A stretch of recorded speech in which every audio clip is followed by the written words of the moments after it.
Good morning, everybody, and happy Monday, February 15th to all of you. I hope you had a wonderful weekend. This is a recording for today since I will not be in the office. There are some things that I wanted to highlight that you're going to be completing today. First of all, it's President's Day. If you go to thehistorychannel.com, that's history.com, there is a wealth of information on some history of our great presidents. I encourage you all to check it out. History.com also has a lot of great videos. So if you have some extra time today, I definitely would like you to check out history.com. In terms of your lessons for today, in lesson 10.7, you are doing a reread of The Hero and the Minotaur, and you have some Analyze the Text questions due. Please make sure when you're answering your Analyze the Text questions that you're using specific evidence from the text so that you can get full credit on those Analyze the Text question responses. In math today, you are going to start with area of rectangles and parallelograms. If you recall the formula sheet that we talked about, it is imperative that you click on that formula sheet in lesson 10.3, save it to your computer, print it out because you definitely will need it. This is something that you're going to be able to use on the PSSAs, so it is definitely something that you want to have and use. Okay, so area of rectangles and area of parallelograms is what you're going to be focusing on today, and you do have a practice page to submit to me. In science, you're learning about biomes. Tomorrow in our live learning session, we will talk about the differences between the biomes, what a biome is, and we will do an activity. In social studies, you are reading about the origins of Buddhism. On Friday, we talked about Hinduism and some of the essential beliefs of Hinduism. So today you are going to read about Buddhism, which is different than Hinduism. Just so I can give you guys a preview of your lesson for today, your Analyze the Text questions. These are the three questions that you'll be responding to in language arts.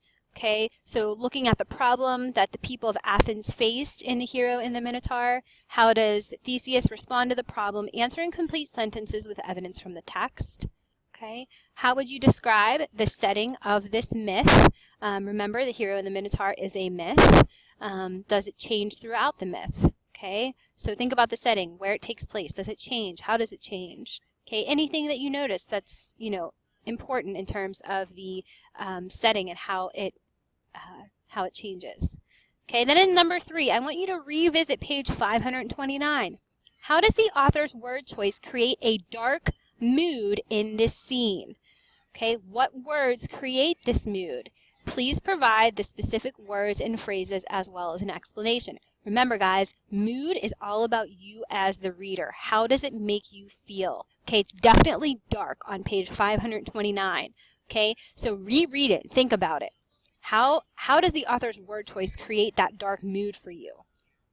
Okay, just to review, myths. So myths were created to explain the world and the human experience. So we have these made-up stories, which in some of our civilizations in history we've been learning about. So, these made-up stories, of course, include gods, goddesses. Some include humans and other creatures with special powers.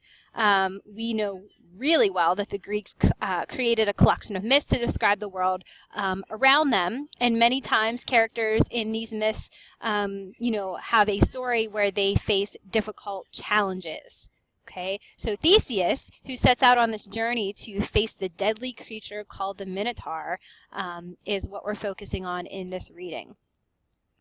Setting. You guys should all know what setting is from previous years, but it's where and when, parts of the plot take place in a story.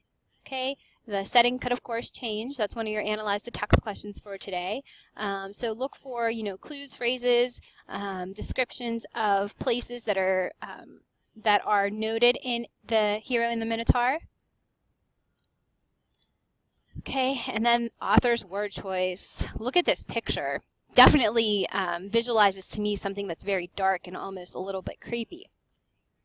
So authors use particular words to develop the mood. Okay, mood is all about you, like I said. It's the atmosphere or feeling that a writer creates in readers.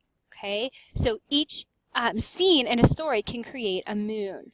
Okay, a mood. So there are definitely some phrases and words that create a dark mood, like I said in your Analyze the Text questions. Think about the words and how they made you feel that way.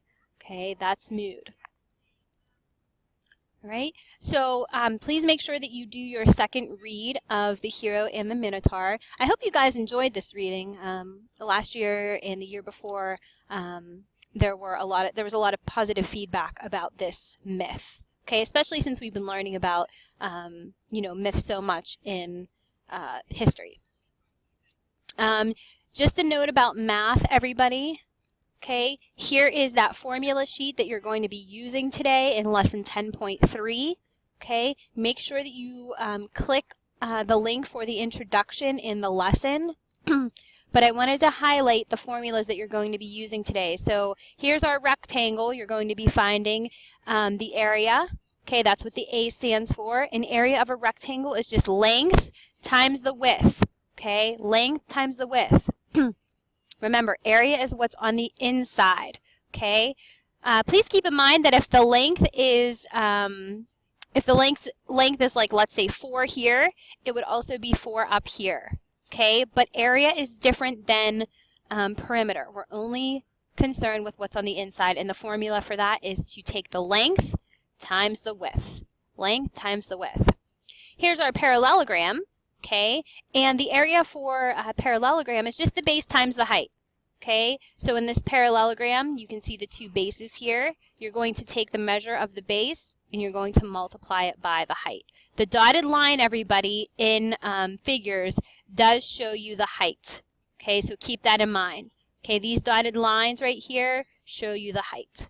Okay, so this shouldn't be too difficult if you complete the lesson.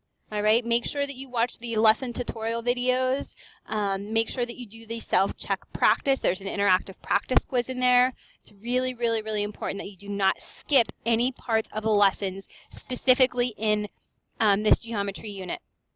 And remember, guys, this is like a cheat sheet. Okay, this formula sheet is really a cheat sheet. It's giving you all the formulas. All you have to do is plug in the numbers. Okay, it really can't make it much easier. On the PSSAs, you're going to have this cheat sheet to use. So when you're presented with a problem, you're going to have all the formulas. So please get used to using this. I really encourage that you print it out or save it somewhere where you have access to it throughout the unit. Again, it is linked in lesson 10.3. Okay, so make sure that you take advantage of this cheat sheet. You need it. Okay. Other than that, I hope that you all had a great Valentine's Day yesterday. And I hope that you had a great weekend. I apologize for not being here today, but in my absence, please make sure that you complete all of today's lessons. All right, and I will see you all tomorrow. Have a great day, everyone.